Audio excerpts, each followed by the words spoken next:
Un cordial y fraterno saludo para todos. Agradecemos al séptimo Congreso Internacional organizado por Ciencia Latina por la posibilidad que nos brinda de compartir con ustedes esta experiencia de investigación. Nuestra ponencia está basada en un artículo de investigación publicado en la revista Educación y Sociedad de Cuba y la hemos titulado Hacia una educación inclusiva, identificando las barreras para el aprendizaje y la participación, cuyos autores es el doctor Irvin Ernest Pinzón Tapias, doctor en Ciencias de la Educación, y quien les habla, Mónica Andrea Millán Báez, candidata a magíster de la Universidad de Tecnología y Educación de la Florida. La educación a lo largo de la historia ha tenido varios retos en cuanto tiene que responder a las necesidades o particularidades de los diferentes contextos. La educación inclusiva no es lejana a esta realidad en cuanto debe responder a las necesidades de todos los estudiantes. Estudiantes que recordemos antes conocíamos como con necesidades educativas especiales y que gracias a este cambio de paradigma pues ahora conocemos barreras para el aprendizaje y la participación. Recordemos que antes conocíamos el concepto de integración y este concepto sugería que el estudiante asistía a las aulas regulares sin que las aulas sufrieran algún cambio, cambios de infraestructura, cambios físicos y por supuesto cambios en los currículos. Ahora conocemos la inclusión como la adaptabilidad que hemos hecho de precisamente lo que acabamos de mencionar, los cambios estructurales, los cambios físicos y los cambios en los currículos.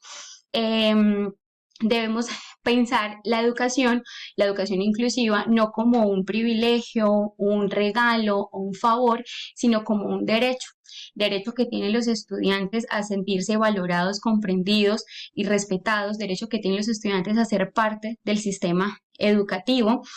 En este sentido, las instituciones educativas tienen el deber de personalizar el proceso de enseñanza-aprendizaje, teniendo en cuenta las particularidades y los diferentes contextos de los estudiantes para así poderles brindar una educación de calidad. Vamos a entrar un poco a profundizar qué son, cómo se clasifican las barreras para acceder al aprendizaje y la participación y vamos a usar la sigla BAP para referirnos a estas. Primero vamos a mirar este paralelo entre necesidades educativas especiales y barreras para el aprendizaje y la participación. En necesidades educativas especiales, el estudiante era el problema, el estudiante tenía la discapacidad, el estudiante era el que no podía hacer las cosas. En BLASBAP, los contextos y los espacios físicos son el impedimento para que los estudiantes aprendan. En este sentido, pues estas barreras deben ser eliminadas, superadas en acción conjunta. Las barreras para acceder al aprendizaje y la participación se dividen en tres grandes categorías. Una, las culturales, y estas están relacionadas con los valores, las creencias y las prácticas sociales. La segunda son las barreras políticas. Esto tiene que ver con la legislación que existe actualmente sobre el tema de inclusión. Y las últimas son las barreras prácticas asociadas a metodologías, estrategias, recursos disponibles dentro de los espacios educativos. Empecemos mencionando las culturales y en estas me voy a detener un poco hablando de las ideológicas, que son estas creencias erróneas o paradigmas que tenemos sobre la diversidad, son los prejuicios que tenemos nosotros sobre los estudiantes con barreras para acceder al aprendizaje y la participación. Adicional a estas están las actitudinales. Las actitudinales tienen que ver con esas actitudes precisamente que nosotros tenemos con estos estudiantes, es decir, a veces la exclusión, el no puedes, o a veces la sobreprotección. Estás con esta discapacidad, entonces no puedes y como estudiante, como profesora, lo protejo. Las políticas tienen que ver con la legislación de las normas que nos permiten atender a los estudiantes con barreras para acceder al aprendizaje y la participación. Muchas veces está la ausencia precisamente de esta legislación y pues esto dificulta que los estudiantes puedan acceder a los espacios educativos. Y por último, las prácticas que tienen que ver con la accesibilidad y la didáctica. La accesibilidad hace referencia a los entornos educativos, a los colegios. Ejemplo, no existen rampas en las instituciones educativas para que los estudiantes con discapacidad motora pues puedan, digamos, movilizarse dentro del espacio físico. Y las didácticas tienen que ver con los métodos de enseñanza, cómo nosotros dentro del aula, pues hacemos una transposición didáctica del contenido para que los estudiantes pues puedan aprender. Tiene que ver con la flexibilización del currículo, incluso con adaptar las formas de evaluación. Ya identificamos cuáles son las barreras para acceder al aprendizaje y la participación. Ahora vamos a mirar cómo podemos superarlas. Tres aspectos fundamentales. El primero, la adaptación curricular, tiene que ver con la modificación de los contenidos, de las mallas curriculares, de las metodologías, estrategias de enseñanza, procesos evaluativos respetando los ritmos de aprendizaje de nuestros estudiantes y respondiendo a sus particularidades. La segunda tiene que ver con los PIAR, planes individuales de ajuste razonables. Este diseño de estos planes nos permite identificar las individualidades de nuestros estudiantes y responder a ellas. Es un plan de trabajo que les permite a ellos pues tener un aprendizaje significativo. Y la tercera son los DUA, diseños universal para el aprendizaje. Son esta creación de entornos y materiales educativos que sean accesibles para todos los estudiantes sin importar estilos de aprendizaje. Esto significa la creación de estrategias de enseñanza que les permita a los estudiantes tener un aprendizaje significativo y que garantiza la equidad. Para entender mejor lo que acabamos de hablar, imaginemos el siguiente escenario, el siguiente caso. Recibimos a un estudiante que presenta conductas agresivas, que el desarrollo del lenguaje no es el esperado para su edad y que adicional a esto no centra su atención. Aparentemente podríamos decir que tiene algún tipo de limitación o trastorno. La familia intenta incluirlo o integrarlo en el sistema educativo, pero ¿cuál sería lo ideal? Que se le pueda atender o que se pueda realizar un plan individual ajustándolo a sus particularidades. Para esto es fundamental tener el diagnóstico. Nosotros como educadores no podemos diagnosticar. ¿Quién lo hace? Un neuropediatra.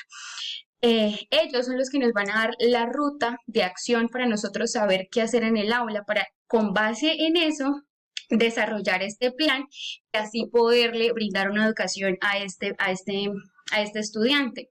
¿Cómo? Flexibilizando el currículo, adaptando la forma en la que lo vamos a evaluar, adaptando los contenidos que vamos a enseñarles. Todo esto conlleva a unas modificaciones y a unas implicaciones prácticas.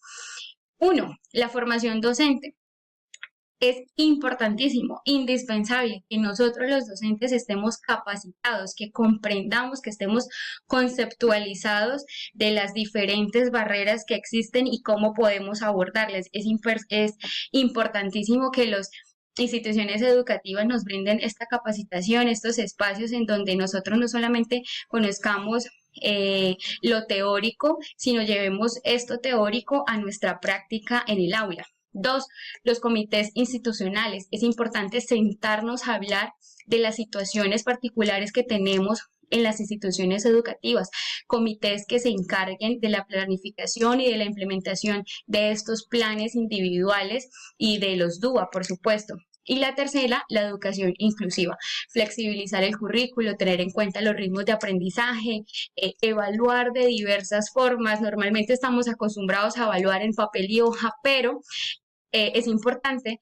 que nosotros miremos varias formas en las que podemos valorar y evaluar el proceso de cada uno de nuestros estudiantes. ¿Qué vamos a conseguir con estas implementaciones y estas modificaciones? Cuatro aspectos fundamentales en nuestros estudiantes. La primera, estudiantes autónomos, estudiantes que por sí mismos puedan enfrentarse a la sociedad. Dos, el empoderamiento, no tenerlo aislado como no puedo, soy diferente, no soy capaz, sino sí puedo, conseguí esto y por supuesto valorar sus logros académicos. Tres, la colaboración entre la comunidad. Cuando ves a los estudiantes apoyándose entre sí, sabes que el esfuerzo ha valido totalmente la pena. Y cuatro, la reflexión. Es importante incluir la metacognición para que los estudiantes evalúen su propio proceso y que se sientan, por supuesto, satisfechos del mismo. Tres grandes conclusiones. La primera es adquirir el compromiso social que tenemos y es crear espacios equitativos, crear espacios justos, crear espacios precisamente inclusivos en donde todos los estudiantes tengan las mismas oportunidades, que sean tratados y valorados de la misma forma, independientemente de sus características, pero sí teniendo en cuenta sus individualidades. Dos, la transformación. Sin duda alguna, hay que transformar no solo los espacios físicos, no solo basta con crear rampas, sino cómo también flexibilizamos nuestro currículo, cómo nosotros los docentes nos preparamos para ellos, para brindarles educación de calidad. Las familias también cómo se integran en estos procesos de inclusión, no tenerlos como allá la familia y acá la escuela, sino cómo nos articulamos para brindarle a nuestros estudiantes estrategias que pues a ellos les resulten significativas. Y tercero, perdón, la sociedad. Cambiar la idea de los estudiantes con necesidades, sino entender, perdón, que nosotros o el contexto es el que se tiene que adaptar, ser una sociedad más justa, más empática, más de ayudar, más de sacar de la diversidad, pues un montón de aspectos que nos sirven para enriquecer todos los procesos. Así que todo esto nos lleva a un llamado de acción, a comprender la inclusión como una oportunidad de aprendizaje, una oportunidad para enriquecer los procesos de enseñanza-aprendizaje. Hay que invertir en la información, en la formación, perdón, de los docentes, hay que adaptar los recursos, hay que colaborar entre las familias, las instituciones y así construir espacios más inclusivos, espacios más diversos. Agradecemos a la Universidad de Tecnología y Educación de la Florida y al Colegio Eliseo Pinilla Rueda de Villanueva del Departamento de Santander en Colombia. Muchísimas gracias.